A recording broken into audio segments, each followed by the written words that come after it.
Hola, soy Miguel Don Gil. Antes de empezar el vídeo te invito a que accedas a la página web de Caminos con Historia, donde tendrás mucha información añadida sobre las rutas principales de peregrinación. En primer lugar, el Camino de Santiago con todas sus variantes, materiales, recursos y libros, además de otras cosas que te encantarán seguro. Te espero dentro de la página web, además del vídeo. Comenzamos.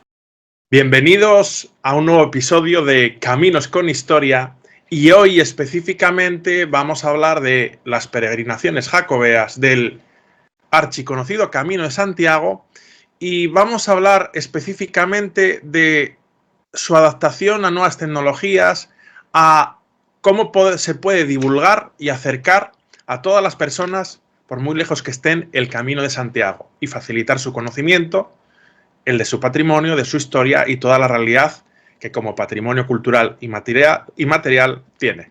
En concreto, para ello tenemos aquí a un gran invitado, que es José Tono Martínez, que es escritor, ensayista, periodista, gestor cultural español, y tiene una larga trayectoria que, si me pongo a leerla, estaríamos aquí bastante tiempo. Así que con esta breve introducción yo creo que es suficiente. ¿Qué tal, José? ¿Cómo te Pues nada, encuentras? muy bien, muchas gracias, Miguel. Aquí hoy no estoy en el camino ni en cosas del camino, aunque algo sí, porque estoy preparando nuevas aventuras para este año que me llevarán a sitios muy, muy lejanos, a Japón, probablemente a Indonesia, por supuesto al Camino de Santiago en España y luego con el proyecto Calle Mayor y nuevas investigaciones y nuevas cosas, o sea que siempre alrededor. Pero bueno, hoy en Madrid. Hoy en Madrid, muy bien. Por lo que veo de tu trayectoria, yo creo que eres, y si no, corrígeme, un gran humanista, un hombre del Renacimiento. Tocas muchos temas que me hacen ver que tu mente siempre está en ebullición y en constante estado de creación. ¿Es así? Bueno, tú lo dices, supongo que es así. La verdad es que tengo curiosidad por muchas cosas, ¿no?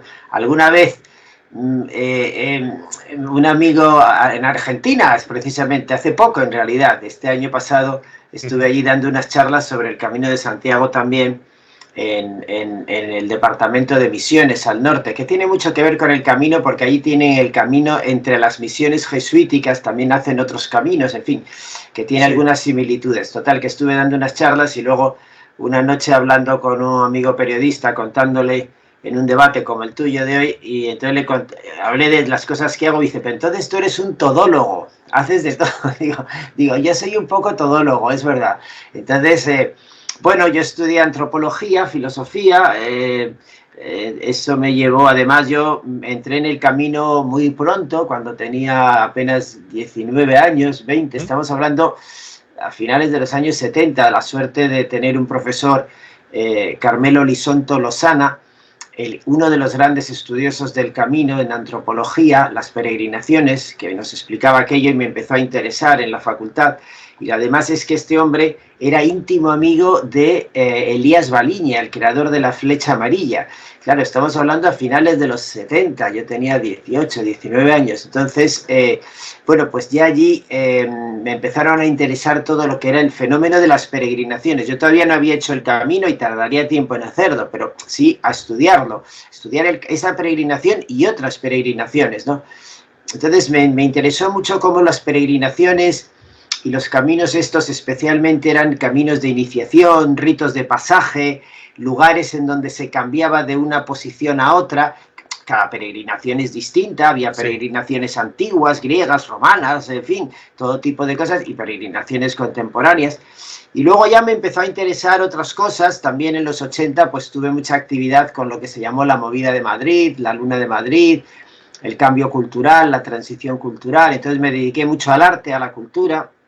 Y entonces han ido caminando como varias facetas, que es la del escritor viajero, la del estudioso del camino, la del, digamos, estudioso de los fenómenos culturales contemporáneos, y luego el mundo del arte y de la cultura, que me ha interesado. Entonces, bueno, todo ello me ha llevado por muchos lugares, también he vivido en muchos lugares del mundo, realmente, puedo decir, porque es así. Y ese es un poco lo que configura. Pero la mejor definición que me dieron me la dio un gallego del Hoyo, cerca de Portomarín. Que entonces yo diciéndole dónde había nacido, porque yo nací fuera de España, me crié aquí, mi padre era de un lado, mi madre era de otro, me dice, me dedico a esto, me dedico al otro, entonces, y allí falando galego me dice, pero tú eres un cando palleiro. Y digo, claro, eso es lo que soy yo, un cando palleiro, que es ese que está por todos lados, que tiene 1000 razas, que viene de aquí, que viene de allá, y que, entonces yo creo que eso es lo que yo soy, un cando palleiro. Buena definición. Pues la verdad que me llamó eso la atención mucho, tu trayectoria tan variopinta y tan rica. Y quisiera ahora preguntarte por esta gran iniciativa, que es la que nos motiva a estar hoy aquí, aunque ha sido un gran descubrimiento tu trayectoria para mí, y hablarte de este proyecto tan interesante de la calle mayor de Europa, refiriéndose lógicamente al Camino de Santiago. Este proyecto es muy amplio porque, por lo que he podido leer un poco, no es solo la página web es un poco el culmen, pero hay detrás mucho trabajo y hay muchas iniciativas alrededor de este gran proyecto. Cuéntanos un poco qué es esto de la calle mayor de Europa. Bueno, pues muchas gracias por haberte fijado en ello. Mira, vamos a ver, esto parte de dos iniciativas, de un conjunto primero de personas que me llamaron a mí y a su vez de asociaciones, pero concretamente los que me llamaron a mí y los que tienen mayor actividad son, por una parte, el Ayuntamiento de Molinaseca en el Bierzo, León, la Asociación de Amigos del Camino del Bierzo de Molinaseca, situada en Molinaseca, y luego la Mancomunidade de Consellos do Camiño francés en Galicia, que está compuesto por 11 ayuntamientos y pequeños consellos. Entonces, esta gente recibió dentro de una plataforma más conjunta una serie de ayudas europeas para tratar de hacer algo para renovar el camino en nuestro tiempo. Se pusieron de acuerdo en trabajar, me llamaron a mí como comisario del proyecto y nos pusimos hace 2 años a preparar el proyecto. Ha sido un proyecto, la verdad, que tienes razón, largo, tortuoso, bonito, maravilloso.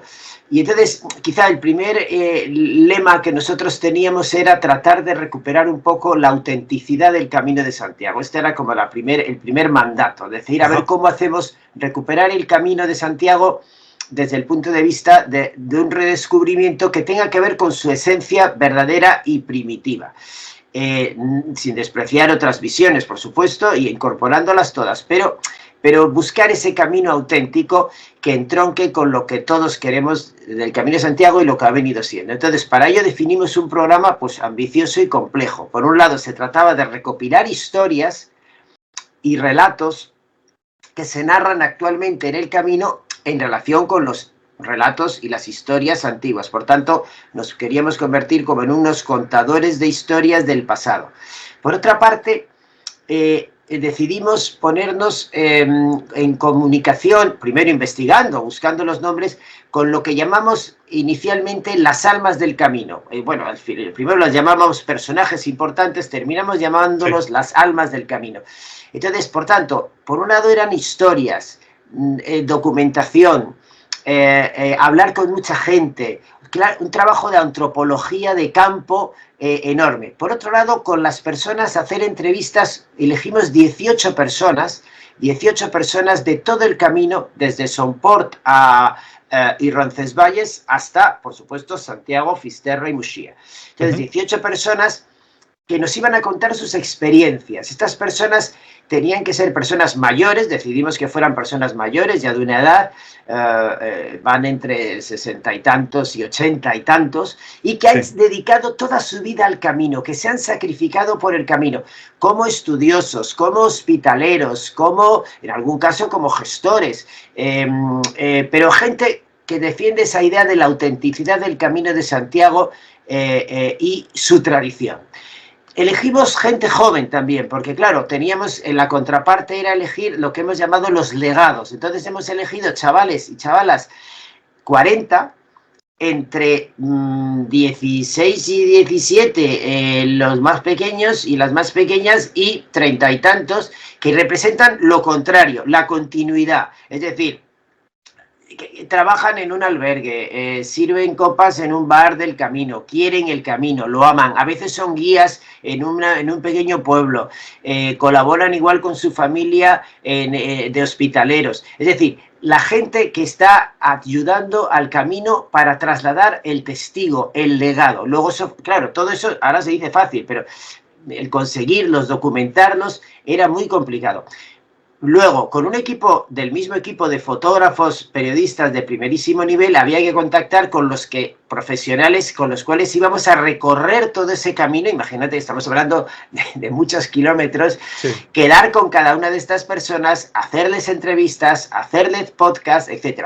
Pero para más INRI o para más esfuerzo, claro, había que documentarlo también fotográficamente, con lo cual hemos hecho casi 1.100 y pico nuevas fotografías que están a disposición en la web Calle Mayor de Europa, agrupadas en tramos para que la gente pueda elegirlas, y luego cerca de 150 fotografías 360, de manera que tú pinchas y entras y ves todo el recorrido que estás haciendo. Es decir, un volumen de información, por supuesto, 20 podcasts para que el que quiera escucharlo pueda, el resultado, tienes 20 podcasts que puedes escucharlo en tu casa o durmiendo o caminando, entrevistas, 18 entrevistas de unos 12-15 minutos, luego todas las entrevistas unidos en un gran documental, de manera que si quieres verlo todo, te puedes estar casi 1 hora y media, 2 horas escuchándolo todo, en fin, un trabajo enorme, y claro, y todo eso fue concebido, pensado, estudiado, etcétera, y luego había que hacerlo, y claro, hacerlo era, pues nos pasamos prácticamente todo el año pasado,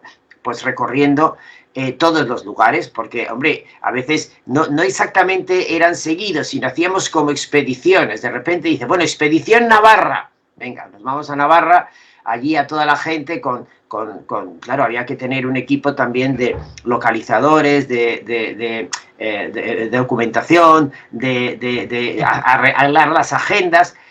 Venga, Aragón, no, pues Castilla, vámonos, venga, Castrojeriz, Burgos, Rioja, tal. Entonces hacíamos como expediciones, estábamos ya varios días, una vez que ya todo estaba cuadrado, organizado, había que ver, en fin, ha sido un trabajo hermosísimo. Y luego ya el montarlo ha sido otra parte, con todo ese enorme volumen de información, pues claro, había que hacer los montajes de los vídeos, los montajes de la web, los montajes de todo, en fin. Prácticamente hemos terminado a finales de este año pasado, todavía estamos en los últimos ajustes, vamos, la web ya está subida desde finales de diciembre y ahora estamos en el proceso de redes, es decir, justo empieza a trabajar estos días una chica que es la que se va a encargar, bueno, ya están abiertas las redes, pero ahora ya se va a encargar de la difusión. Así que este ha sido todo un enorme trabajo, la primera etapa, la primera fase de lo que luego esperamos que sea. Bueno, primero nosotros lo disponemos gratis y a todo el mundo, urbi et orbi, para que todo el mundo lo vea. Eso hay que decirlo primero. Nosotros, esto es un trabajo hecho por amor al arte, por estos consellos gallegos y Molina Seca, y por tanto, y nosotros, yo como comisario y todos los participantes que hemos hecho. Entonces la gente puede consultar. Yo a veces ahora le digo a la gente, mira, ya no hace falta que lleves cámara para hacer fotos, solo hazte las tuyas personales, porque de todos los sitios tenemos tantas fotos buenas que tú no vas a poder hacer las fotos que nosotros hemos hecho. O sea, que a la gente yo le digo, cuando hagas el camino, hazte la tuya, pero luego de los lugares ya puedes tener las nuestras. Entonces, este ha sido el trabajo y la verdad es que estamos pues muy contentos, Miguel. Y lo has mencionado ahora y quisiera que me contases, porque dices, hay mucho trabajo detrás, ahora es el culmen, bueno, es visible por la web y ahora empieza la difusión en redes. Y luego va a haber una siguiente fase. ¿Se puede saber en qué va a consistir en esa siguiente fase? Sí, por supuesto, esto es un proceso, o sea, nosotros somos defensores del camino, defensores de la tradición, así nos llamamos, y las almas también, tanto desde el punto de vista de todos somos además, bueno, yo creo que todos los que hemos trabajado en este proyecto, bueno, todos hemos hecho el camino muchas veces y tenemos muchos amigos en el camino. La siguiente fase tiene 3 partes o 4. Bueno, en primer lugar, la traducción. Ahora estamos en una fase de traducción a otros idiomas para que la web esté disponible en francés, en alemán, en inglés, en fin, lo que haga falta. O sea que esa es una primera parte. En segundo lugar, la difusión. La difusión es en redes, porque hoy en día pues hay que contar, bueno, haremos ruedas de prensa, esas cosas también, pero bueno, sobre todo en redes, de momento, para que la gente conozca, especialmente ahora de cara al próximo año, ahora que viene el verano, pues la gente siempre, la temporada empieza más, y por supuesto de cara al próximo Jacobeo, que es el año 27. Entonces, esa parte de redes. La difusión internacional. Nuestro ideal es, te he hablado ahora de Japón, te he hablado de Indonesia, Sí. nosotros queremos que esto, claro, tenemos fotos muy buenas, es decir, vamos a ver, hemos contado con fotógrafos y fotógrafas artistas de primer nivel, gente joven, estupenda, pienso en Claret Castell, que pienso que vive allí en Vigo, pienso en Irene Zotola, que vive en Segovia y que han hecho unos retratos absolutamente maravillosos. Entonces, queremos que haya una exposición. Y luego en el grupo Mitagos, Carlos Salvador, y que han hecho con Irene unas fotografías absolutamente también maravillosas de paisajes. Entonces, lógicamente, esto llama a una exposición bien hecha e itinerante. Ahora estamos trabajando en ese proyecto.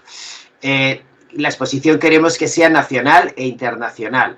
En parte, primero, porque es verdad que hemos recibido una serie de fondos europeos y nos parecería bonito que se pudiera exponer. Queremos ver en Estrasburgo, queremos ver en París, queremos ver en Milán, y estamos ahora estudiando los presupuestos y las posibilidades. Y luego, por supuesto, en España, pues en distintos lugares. Obviamente nos gustaría que se exponga pues en los distintos lugares que hacen la ruta también, claro está, Jacobea, ¿no? Es decir, pues en Galicia, por supuesto, pero en Navarra, en Castilla, etcétera. De manera que ahora estamos en la fase de diseño de promoción y también la promoción, como digo, internacional.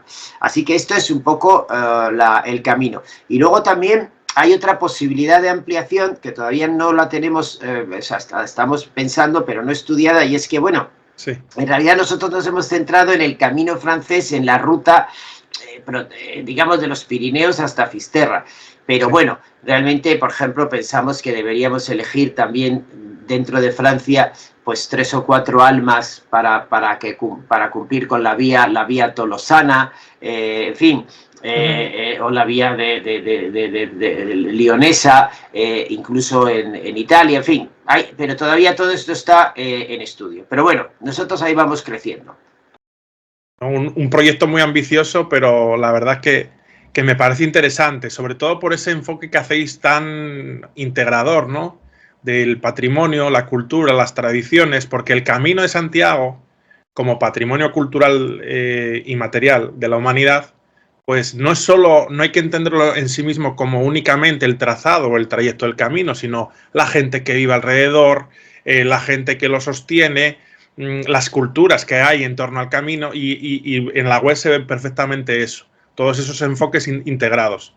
Por cierto, el diseño de la página web me parece muy elegante, sencillo pero elegante, y yo os auguro pues que vais a tener muchos éxitos. Lo de la exposición itinerante me parece un proyecto apasionante, y este título, vamos a decir, o nombre que habéis elegido, no sé si fue una ocurrencia tuya o se le ocurrió a más gente, pero este nombre de Calle Mayor de Europa para mí me parece muy acertado, porque el Camino de Santiago es una gran ruta de peregrinación desde la Edad Media, que es eso exactamente, un eje, un camino vertebrador de Europa. Porque hay veces que desde España tendemos a verlo como una cosa como nuestra, regional, aunque sabemos que viene gente de fuera. Pero esta percepción tan europea, yo creo que es necesaria porque es cierta.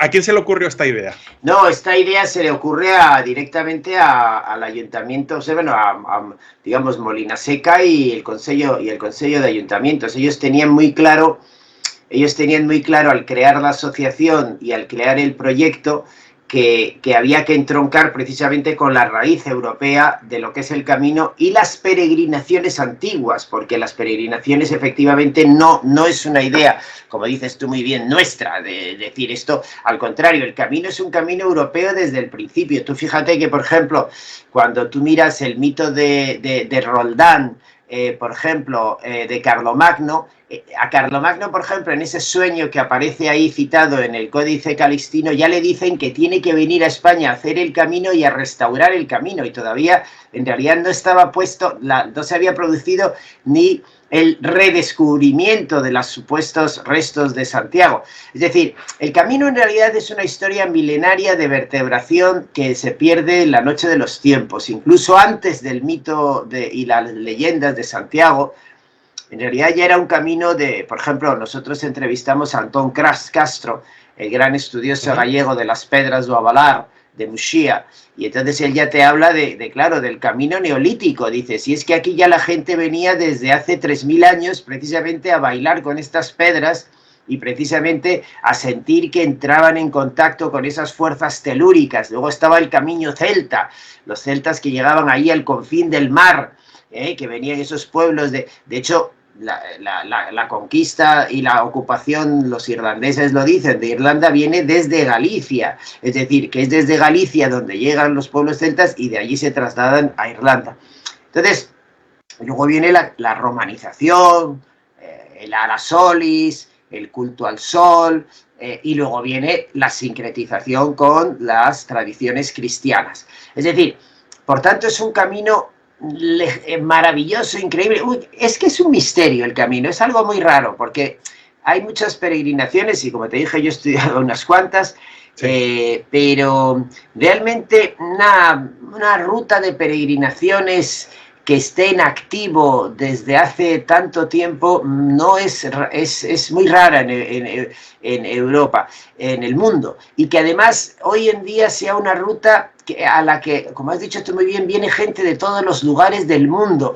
Por eso es europea, y es mundial ya, porque tú en el camino hoy tienes gente que viene de Corea, de China, de Japón, de lugares donde ya verdaderamente te sorprenderías en el sentido de que pienses que la tradición jacobea exista y sin embargo la gente viene.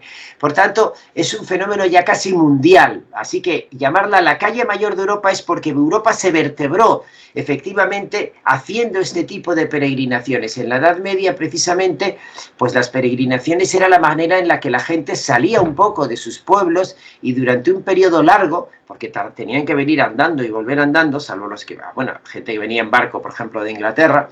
Entonces se escapaban un poco de ese mundo terrible en el que vivían. Yo en el libro mío de las peregrinaciones heterodoxas, y me centro, por ejemplo, en los jóvenes, en los mendigos, en los pobres, porque el camino fue también la primera seguridad social europea.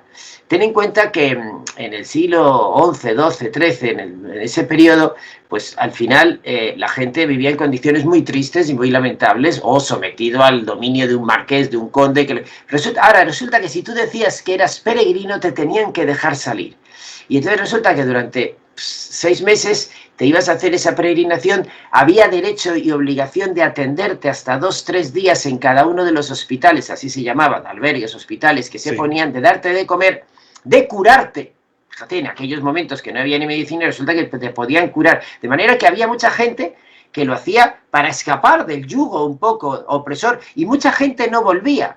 Por eso muchos pueblos fueron poblados por los llamados pueblos francos, de gente que venía y se quedaba. O sea que fue un camino de libertad también, fue un camino de salud, fue un camino de contar historias. Muchas de las leyendas de los trovadores de provenzales que llegaron a Galicia, ahí están las de Martín Codax, vienen precisamente porque el camino es un camino de historia, es un camino que nos va llevando cosas. Y hoy sigue siendo igual, hoy sigue siendo un camino en donde el 50% de la gente que lo hace son de todo el mundo, de toda Europa, donde la gente viene a conocerse, viene a tener una experiencia vital, hermosa, una experiencia que puede ser espiritual, que puede ser religiosa, que puede ser deportiva, que puede ser amorosa, porque mucha gente también, especialmente la gente joven, pues se va viendo en otros, y también puedes encontrarte con gente con la que, como se dice, ligas y tienes otras experiencias amorosas que no dejan de ser también experiencias espirituales. De manera que eso es esa verdad del camino, todo eso, y entroncado con la historia, es lo que nosotros en Calle Mayor de Europa, en nuestra web y en nuestro proyecto, hemos querido devolverle, sacar de lustre, si quieres, un poco en nuestro tiempo, y devolvérselo a la gente, como digo, con un proyecto pues fuerte y poderoso. Así que estamos pues muy contentos, claro. Bueno, ya lo has comentado, has citado un libro tuyo reciente, sobre los peregrinos o peregrinaciones heterodoxas. Tienes varios libros sobre el Camino de Santiago, o sea que eres un conocedor profundo, no es una cosa casual. Y quisiera preguntarte, en concreto de este libro que acabas de mencionar, que creo que es del 2020, se titula El Anillo de Giges, las peregrinaciones heterodoxas por Santiago. ¿Qué te llevó a escribir este libro? Porque en sí mismo el enfoque me parece muy interesante. Bueno, varias cosas.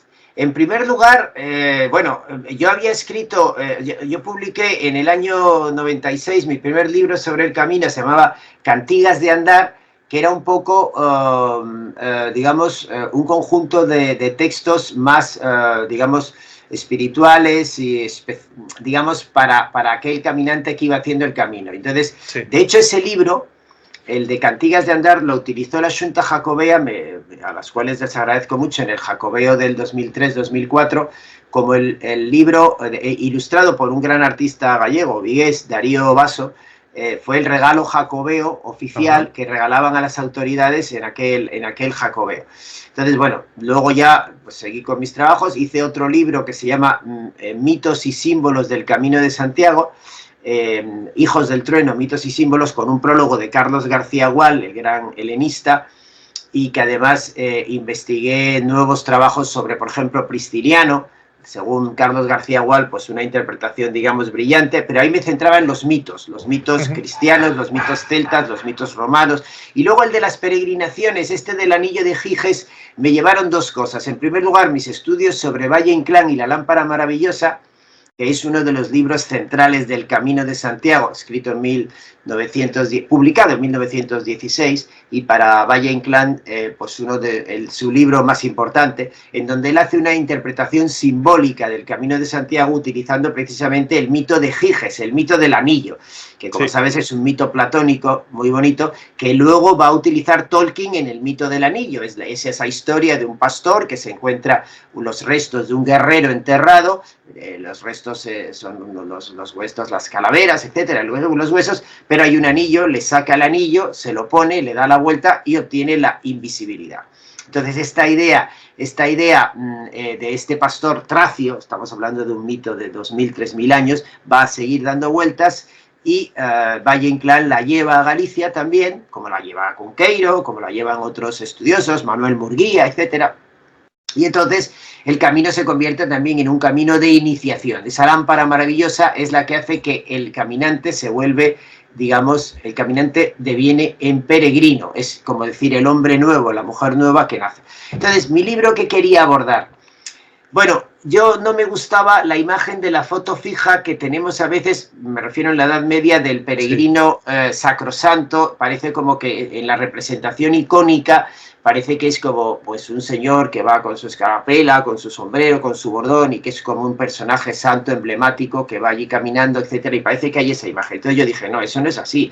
El camino estaba lleno, en primer lugar, de mujeres, casi el 25 al 30%, y lo sabemos además por los espacios que se les reservaban en los hospitales, eran mujeres. Así que el camino estaba lleno de mujeres. Entonces vamos a dedicarle un capítulo a las mujeres. Y de hecho, cuento en el libro, hago un lema, digo, toda mujer que peregrina es una mujer rebelde. Es una mujer que se escapa, porque muchas mujeres lo hacían solas, a veces acompañadas de sus maridos, pero muchas lo hacían solas, viudas. Y de hecho, cuento varias narrativas, porque existen documentos de época de peregrinas que repiten todos los años, inglesas que repiten todos los años. Entonces, esas mujeres rebeldes, en el fondo, salían de sus pueblos. Claro, imaginemos la libertad escasa que podía haber en esos pueblos pequeños, lugares, aldeas, y entonces echarte a los caminos, ese meterte en una aventura que puede durar un año. Entonces, la primera peregrina histórica es Egeria, precisamente, una discípula, amiga, novia, no se sabe qué, de Prisciliano, y que peregrina precisamente a Tierra Santa.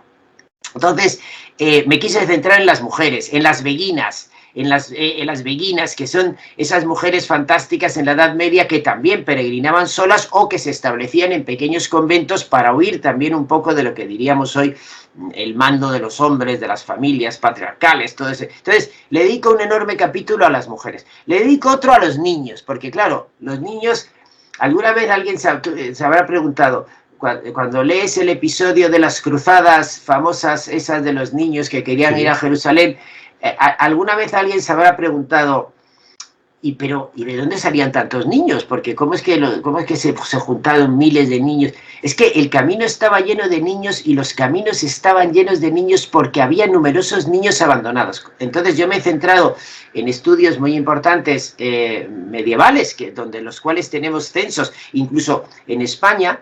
Muchas veces de determinados hospitales, el Hospital de Burgos, el Hospital León, le están escribiendo a los reyes, le están escribiendo a los consejos, a los ayuntamientos y les dicen: este año han pasado, por ejemplo, Burgos, te cita, 1425, hemos dado 60.000 comidas, tal. Tenemos alojados en estos momentos mensualmente cerca de 200, 300 niños. ¿Cómo? 300. Si es que se morían muchas veces los padres que llevaban a los niños quedaban abandonados. Entonces el camino estaba lleno de niños, a veces... por ejemplo, los franceses lo cuentan muy bien, delincuentes, bandas de niños que asaltaban a la gente por los caminos y de hecho muchas veces los perseguían, un poco como los niños de las favelas, es decir, que estaban en los caminos pero asaltaban. Por ejemplo, en Alemania, cuento también historias muy interesantes de Alemania y Holanda, porque claro, el camino, como dices tú, y muy bien, era un camino europeo. Entonces cuento todas las historias de las bandas de los niños fugitivos que iban entre los pueblos alemanes trabajando, robando, diciendo que eran peregrinos, diciendo que eran estudiantes, escolas vagantes les llamaban, los escolas vagantes. Entonces estos escolas vagantes eran en realidad bandas de niños, de manera que en otras palabras, el camino, que hoy lo pensamos, estaba lleno de niños abandonados. Cito los estudios de los distintos análisis de las Cortes españolas en fechas tan tardías como 1600, 1700, 1800, en donde se calculan por estudios propios, en donde hablan de repente, calculamos que en estos momentos hay 150.000 niños abandonados que van por los campos, 200.000 niños, o sea, cifras extraordinarias que hoy nos parecen asombrosas, pero las sociedades de la época, sociedades pues con menos recursos, pero evidentemente sin ninguna protección, pues no. Entonces, voy centrándome en todos los distintos aspectos, en los alquimistas, por ejemplo. Lógicamente esto ha sido estudiado desde distintas maneras y por distintos trabajos, pienso en los trabajos de José María Atienza, en fin, de distinta gente que estudió el tema de los alquimistas. Pero, por ejemplo, cuento muy bien la historia de... Me detuve mucho en los trabajos de Nicolás Flamel, un personaje muy interesante, real, que precisamente aparece en distintas crónicas y en Harry Potter, como uno de los elementos centrales, pero que, como le pasa a lo que contaba del anillo, es un personaje real. Nicolás Flamel es un personaje francés que realiza el Camino de Santiago en el siglo XIII-XIV, llega a León. Allí se encuentra con, según él cuenta, lo sabemos en el libro El deseo deseado y el libro de los lavados, libro que yo he trabajado en su traducción española y en latín, y entonces se supone que un rabino francés, un rabino que vivía en León, le ayuda a descifrar este libro como un libro de iniciación al Camino de Santiago. Bueno, toda esta historia del Camino de Santiago como camino de iniciación de los alquimistas, pues es otro capítulo al que le dedico. Le dedico también a, digamos, todos los fulleros, los bandidos, en fin, toda la gente que utilizaba el camino también como una vía de escape y que era denunciada, porque ¿qué pasaba en el camino? La gente iba a hacer las cosechas, iba a hacer la guerra, porque la gente se metía en las guerras, pero resulta que terminaba la guerra y no sabías qué hacer y te echabas a los caminos. De nuevo nos encontramos numerosísimas crónicas de los ayuntamientos, de los pueblos que protestan y dicen, pero vamos a ver, está esto lleno de lasquerets alemanes, de condottieri italianos, dicen que son caminantes, y claro, los ayuntamientos muchas veces del camino se quejaban, dice, claro, les tenemos que mantener porque han dicho que son caminos, que son peregrinos. Entonces, me centro también hasta en las peregrinaciones gays, porque también había peregrinaciones gays en la época de gente que, lógicamente, quería escapar del mundo, en fin, terrible que había, y llegaba a España o quería llegar a Al-Ándalus, que todavía estaba ocupado por el mundo árabe, y encontrar espacios de libertad. De manera que yo voy en el Anillo de Giges, mira, lo tengo aquí. La verdad es que es un libro que me ha encantado. Y luego, hombre, también hago una introducción histórica, lógicamente, también de esto que estábamos hablando, de los mitos celtas, de los merlines, esos fantásticos que decía Cunqueiro que había por allí, porque al final estos sabios antiguos y estos druidas, volviendo atrás, pues al final eran sabios y mujeres sabias y hombres sabios, que luego los llamarían brujas o brujos, pero en realidad eran mujeres sabias que en realidad transmitían la tradición. Así que lo he llamado las peregrinaciones heterodoxas por Santiago, es decir, tratando de poner la foto también no solo en lo ortodoxo, que lo he puesto en otros libros y en otras ocasiones, sino en este caso en lo heterodoxo. Y nada, pues estoy muy contento de que me preguntes por ello, porque además sale ahora una segunda edición, o sea que estoy muy contento. Ah, bueno, en primicia lo decimos aquí. Mira, ha sido una casualidad que saquemos el libro, pero yo creo que aporta mucho al proyecto de la calle mayor de Europa. Y dices tú, en otras veces he tratado más la vertiente más tradicional, ahora es más heterodoxa, pero lo heterodoxo, en mi opinión, tiene mucho que decir en el Camino de Santiago. Porque todas estas realidades variopintas que se salen, vamos a decir, de lo que se divulga o se conoce mayoritariamente, muestran esa riqueza interior del camino que integraba muchas realidades. Dices tú, peregrinos, bueno, hay que ver que los peregrinos son los que están por motivos religiosos 100% y luego aquellos que trabajan, viajan, aquellos niños que se quedan huérfanos y vagan por ahí, y todas estas realidades, las mujeres que quieren escapar y tener su libertad, muchas historias variopintas, pero que también justifican un poco por qué el Camino de Santiago es tan rico y también transforma tantas vidas, porque en el camino están las vidas de la gente. Es un fenómeno multidisciplinar. Y por eso es tan rico y por eso es tan estupendo. Lo era en la antigüedad y lo es hoy, porque incluso había peregrinaciones vicarias. A mí me encantan las peregrinaciones vicarias por encargo, o sea, que un señor, pero la iglesia lo aceptaba, digo, y en esto era ortodoxo. Yo hoy lo llamaríamos... Bueno, a día de hoy también se acepta hacer el Camino de Santiago, te dan la Compostela, Vicarie Pro. Sí, bueno, sí. Pues fíjate tú, esto alguien lo podría llamar heterodoxo, pero claro, resulta que alguien podía fallecer, ponía una manda en el testamento y decía: no van a heredar mis sobrinos o mis nietos o quien sea o mis hijos hasta que no hagan el Camino de Santiago. Y lo hacen en mi nombre, con lo cual tenías que hacer la peregrinación. También, por tanto, eso existía y mucho.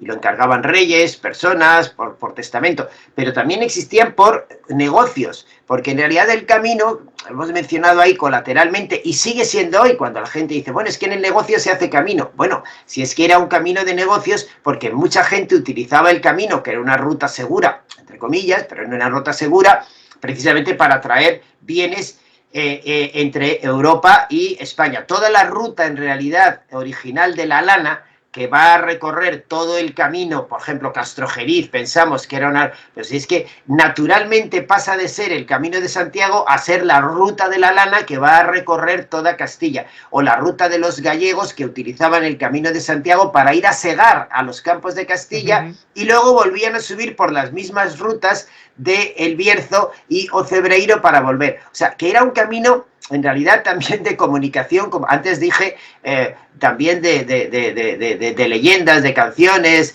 provenzal, etcétera, de goliardos, de trovadores, pero también era un camino comercial. O sea que en realidad era un camino riquísimo que estaba en constante movimiento, que es otro de los mitos que a veces la gente no entiende, porque algunas veces dice la gente: hay mucha gente en el camino. Digo, pues no lo has visto en la Edad Media. Tenemos los estudios de La Carra y de otros historiadores estupendos que se molestaron en esto, y tenemos cifras que hoy nos pasmarían, porque en determinados años, y estamos hablando en el siglo XIII o XIV, se hablan de 200.000, 300.000, 400.000 personas que hicieron el camino, pero que eso, comparado con la población de entonces, que era bajísima, es una cantidad asombrosa de personas. Equivaldría a que hoy lo hicieran caminando, no sé, 2 millones, 3 millones, lo cual sería, espero que no, porque sería una barbaridad. Quiero decir que era un camino entonces de enorme ocupación y, por supuesto, por todos los motivos. Evidentemente, el religioso, uno de ellos, principal, sobre todo en la Edad Media, pero los otros eran económicos, diplomáticos, políticos, en fin, todas las cosas que se te ocurran. Hoy lo sigue siendo, y eso es lo bonito, que hoy sigue siendo un camino de vertebración. Incluso ya en España, por hablar ya en concreto de España, yo digo que también es un camino de vertebración. Al fin y al cabo, en España tenemos hoy, pues cada comunidad autónoma ha tendido a tener su leyenda, su mito, su historia, su tradición. Cada uno ha ido separando un poco con sus propias leyes, con sus propias cosas. Y el camino, en cambio, sigue siendo un camino de vertebración que le cae bien a todo el mundo, porque todo el mundo se siente bien en el camino. Y luego, además, es un camino, fíjate, Miguel, que yo llamo también un camino muy democrático, que es otra manera de verlo, porque como tú lo puedes hacer en función de tu bolsillo, puedes hacerlo más barato si tú vas con tus, en fin, por los albergues, por los tal, no sé qué. Pues, oye, si quieres dormir una noche, pues en una pensión muy buena o en un albergue, pues también lo puedes hacer. Pero, entonces, ¿qué significa? Que lo puede hacer ricos, pobres, jóvenes, viejos. Fíjate, otra vertebración interesante. Es uno de los pocos espacios donde la gente mayor convive con la gente joven. Esto es muy raro que se dé, porque normalmente estamos también divididos por estratos sociales y de edad, y grupos de edad. En cambio, en el camino no. Por el camino duermes y convives y caminas con gente de todas las edades, de todas las naciones. Es también un camino en donde recuperas un poco tu tradición de anonimato, porque cuando tú estás en el camino, eres al final un caminante, un peregrino, ya no eres un periodista como tú, o un estudioso, o un tal. Pues da igual que seas el hijo de un tornero, que seas un médico, que seas tal. En ese momento estás hablando con quien está a tu lado y estás compartiendo historias. Es un camino también de sanación, de curación. Yo tengo un capítulo dedicado al camino como la sanación, porque el camino es como un gran psicólogo, porque vas contando, al tener que encontrarte contigo mismo un poco en esa soledad, porque aunque vayas acompañado, vas solo, porque vas caminando y vas recorriendo el camino, y algunos tramos totalmente solo. Pues vas pensando en tus cosas, vas reflexionando lo que quieres hacer, vas poniéndote más fuerte también, porque te vas poniendo en forma, pero también es un camino de escuchar al otro, de poner la oreja, porque estás al lado de una persona y de repente te pregunta, bueno, Miguel, ¿y tú a qué te dedicas? Y tú allí, después de caminar 20 kilómetros, a veces lo piensas y dices, pues no lo sé, igual estoy haciendo el tonto. Entonces, no sé a qué me dedico, no sé a qué me dedico. Pues es una buena pregunta, porque uno también se pregunta esas cosas y le cuentas historias a los demás. También es un camino de recuperación. Hay gente que lo hace porque está pasando un mal momento, hay gente que lo hace, en fin, porque ha sucedido igual una desgracia familiar, hay un camino. Entonces, todo eso le da una enorme, enorme riqueza al camino, y es lo que hace que yo creo que sea tan especial y tan maravilloso. Y por último decir también, no por último de terminar, pero por último del análisis, de decir que como el camino no pertenece a nadie, porque si fuera que había que pagar una entrada o que el camino... Pero el camino es una red. Entonces no pertenece a nadie esa red. Puedes entrar y salir como quieras. Entonces esa libertad de recuperar los campos, de caminar a tu ritmo, el movimiento slow, de decir, de ir despacio, contra la velocidad de las villas que llevamos hoy, del mundo enloquecido, todo eso lo convierte en una experiencia absolutamente maravillosa. Mucha gente que hace el camino, crea o no en una óptica cristiana, tenga o sea ateo o agnóstico, lo que sea, cuando hace el camino, muchos al final dicen, me siento transformado. Y te transformas como persona por las vivencias que has tenido, o por ese psicoanálisis que tú mismo te haces en el silencio, o preguntándote quién eres, y el que el camino te cambie es lo que hace también parte de su éxito, en mi opinión. Bueno, es que en realidad, y retomando ahí esto que dices, un poco nuestro proyecto Calle Mayor de Europa, vamos a ver, y retomando un poco la antigüedad, en realidad el camino es un camino de iniciación. Cuando la gente dice un camino de iniciación, a veces la gente dice, bueno, y es que es como que hay alguien que te va a dar algo con un rito y tal. No. Las iniciaciones antiguas, las iniciaciones órficas o las iniciaciones, en realidad tenían una serie de pasos, una serie de trayectos. Y el camino, de hecho, se ha hecho muchas veces la comparación del juego de la oca, famoso, sí, como un juego que se supone que está ambientado en el Camino de Santiago y que hace que el camino sea ese camino de iniciación. La oca, además, me acuerdo una vez que estuvimos hablando con Javier Sierra, allí en Galicia del significado de cuando le encargaron hace unos años una película sobre el Camino de Santiago y me invitó a participar. Y estuvimos ahí hablando de el significado de la oca y por qué la oca es tan importante, porque la oca es un pájaro considerado en la antigüedad, ya en la época de los, primero de los egipcios, luego de los romanos, le llamaban psicopompos, es decir, pájaros que acompañan a las almas. Entonces, de hecho, en el juego de la oca te ayudan, como decir, te adelantan, ¿no? Te ayudan a saltar casillas adelante y te ayudan. Bueno, entonces, el Camino de Santiago cumple con todas las fases de lo que es una iniciación antigua, la creas o no, y es más, te transforma incluso sin que te des cuenta. Es decir, tú sales como alguien que llega de la ciudad, te pones otro traje, te tienes que cambiar de traje, empieza ya por una posición distinta, empiezas a pasar una serie de pruebas que primero son físicas, porque verdaderamente tienes que acostumbrarte, empiezan una serie de pruebas que muchas veces entrañan un sufrimiento, puede ser un sufrimiento físico porque te han salido unas ampollas o porque verdaderamente estás muy cansado, y entonces todo ese proceso de caminar, de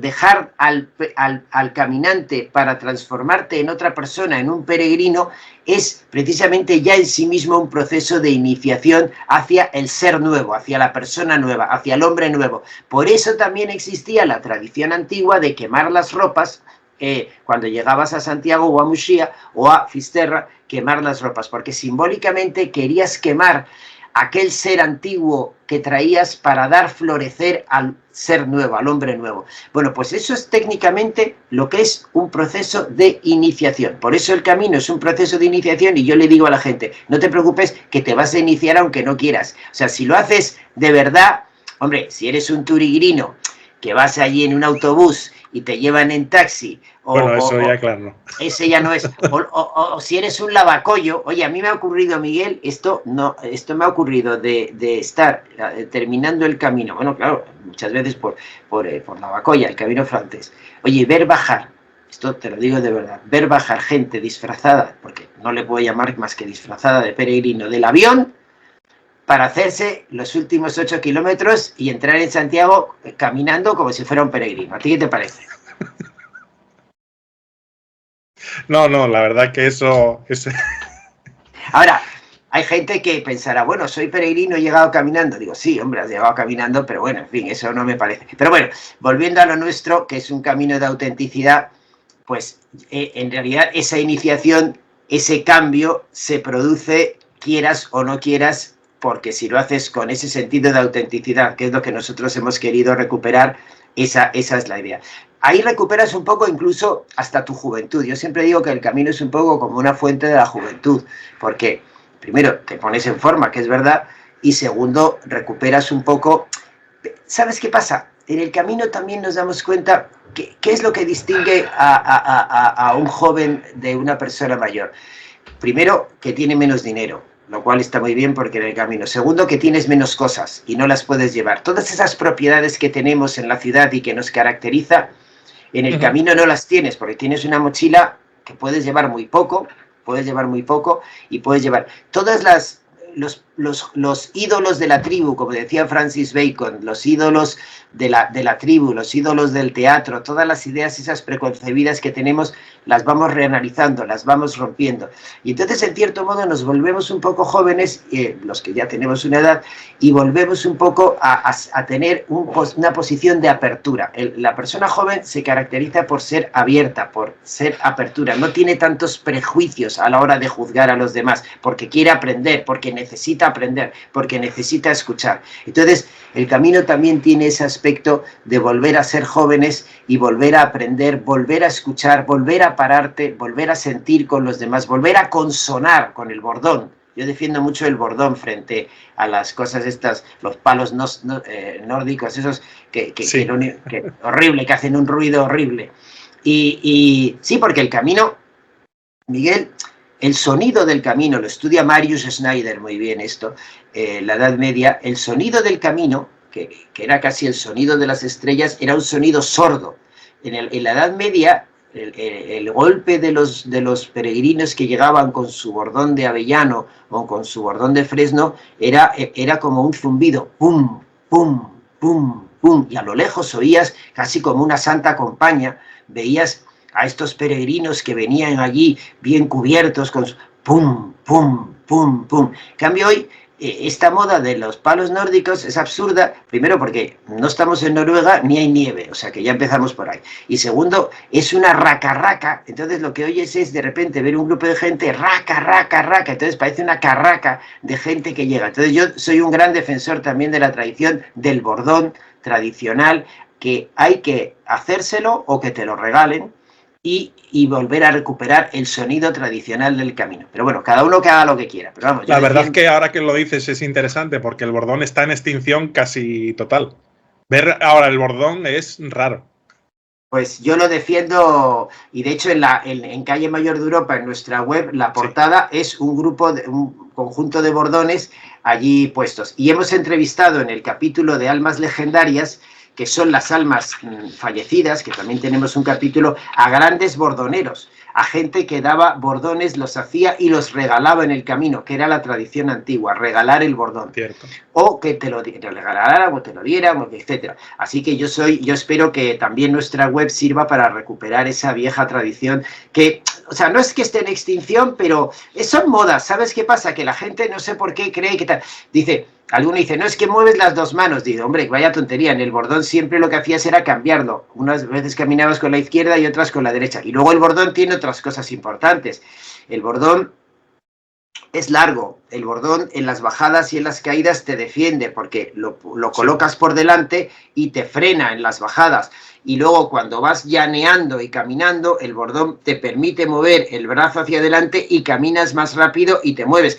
E incluso si tienes, que no puede pasar, pero oye, si te sale un perro por ahí, que a veces te puede pasar, sí, pues el bordón es un palo que el perro rápidamente distingue como un palo poderoso que te defiende. O sea, es decir, que el bordón tiene muchos elementos y luego tiene el elemento antiguo, ¿no? Es la representación de Hermes.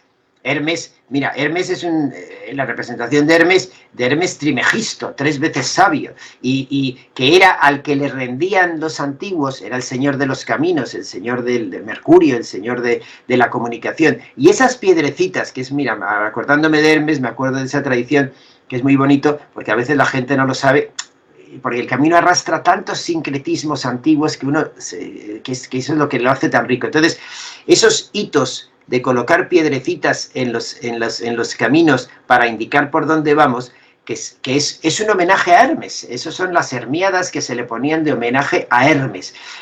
Y hoy se sigue haciendo. No es un símbolo cristiano, como es lógico, sino que es un símbolo pagano, un símbolo romano, que se mantiene. Entonces yo creo que el camino, de alguna manera, recuperar esta historia para que sea un camino y que viva, porque también el camino, fíjate Miguel, otra cosa importante es el comercio, ¿no? Claro, el camino hoy ha hecho que muchos pueblos vivan. Hablamos de la España vaciada. Bueno, pues gracias al camino vuelven numerosísimos pueblos. Me da igual que estés pensando en Sarria o en Triacastela o que estés pensando, decía yo antes, en Castrojeriz o en Cizur, donde tú quieras. Pues muchos pueblos que antes no tenían un poco dónde ganarse la vida, vuelven a recuperar su tradición, porque no es que se la inventen, es que hace 1000 años ya lo hacían. Es que hace 1000 años ya eran hospitaleros, ya eran bodegueros, ya recibían a la gente. Es decir, que por tanto, legítimamente el camino sirve para repoblar, como repobló durante la Edad Media España. Por tanto, tanto de gentes de otros lugares de Europa, y de nuevo la calle Mayor de Europa, como gentes de otros lugares de España. O sea, que vuelve a cumplir la función primitiva que cumplió en el siglo XI, XII, XIII, XIV. O sea, es que es una maravilla el camino. Hablar de la historia, del patrimonio, de las tradiciones, no es algo que haya pasado de moda. Yo creo que ahí está la autenticidad del camino, y si nos olvidamos de esto es cuando el camino se entra en crisis. Si lo vemos simplemente como un caminar, como un deporte, o vamos a hacer las vacaciones en 5 días, vamos a hacernos 100 kilómetros y ya está corriendo, ahí lo desvirtuamos. Pero si vamos a la raíz, encontramos un pozo de agua viva, de riqueza, de sabiduría. Y yo creo que hay que apostar siempre por esta vía iniciática, espiritual, en la que todos somos bien recibidos y nos transformamos. Yo, para mí, el motivo ha sido la entrevista en la calle Mayor de Europa, pero ha sido para mí un contexto idóneo para conocerte, la verdad, y ha sido un placer hablar contigo porque demuestras un gran conocimiento de la historia y de la cultura del Camino de Santiago y la verdad que para mí ha sido muy amena esta charla de entre amigos de una hora. Yo por mi parte vamos a ver si nos mantenemos en contacto y en un futuro pues volvemos a tener alguna charla relativa a tus libros o algún otro proyecto relacionado con las peregrinaciones, porque la verdad que merece la pena. Por mi parte, José, yo no tengo más preguntas que hacerte, simplemente felicitarte por el proyecto de la calle Mayor de Europa y que muchos éxitos en tus nuevos proyectos. Pues a ti te lo agradezco yo muchísimo por tu interés en nuestro proyecto. Estamos muy contentos. Pues sí, yo tengo ahí una parte importante, pero realmente es un proyecto colectivo. Estoy pensando en Alfonso, el alcalde de Molina Seca, Alfredo de Molina Seca, Olga, la presidenta del Concello de la Mancomunidad del Camino de Santiago, y todas las almas que han participado y que nos han dado ideas, todo nuestro equipo que he citado antes al principio, Lorena en la documentación, porque al final el camino es un proyecto colectivo, es decir, el camino es un camino, tiene que ser lo que te da, tú lo tienes que devolver un poco. Y entonces es un proyecto colectivo, un trabajo colectivo de muchísima gente que hemos puesto en marcha este proyecto Calle Mayor de Europa, donde recogemos una tradición, la movemos un poquito y la pasamos a lo siguiente. Yo siempre me gusta esa idea de que en realidad nosotros somos, me gusta esa, los franceses dicen pasea, nosotros somos pasadores del testigo. Entonces yo creo, yo siempre en el camino me siento un poco pasador del testigo. A mí me enseñaron las cosas del camino, como cité antes, a algunos de mis maestros, y yo, en la medida de lo posible, trato de hacer lo mismo continuando esa tradición. Y me encantará, por supuesto, cuando tengamos nuevas ideas, nuevos proyectos, que la estamos teniendo, o nuevas iniciativas de las que van a surgir, como te digo, de esa internacionalización o de las redes que estamos lanzando ahora, pues me gustará, por supuesto, invitarte a participar con nosotros. Muchísimas gracias, Miguel. Pues nada, invitar a todos nuestros seguidores a que accedan a la web del proyecto. La vamos a dejar aquí en la caja de comentarios, el enlace, y yo creo que os va a interesar a todos.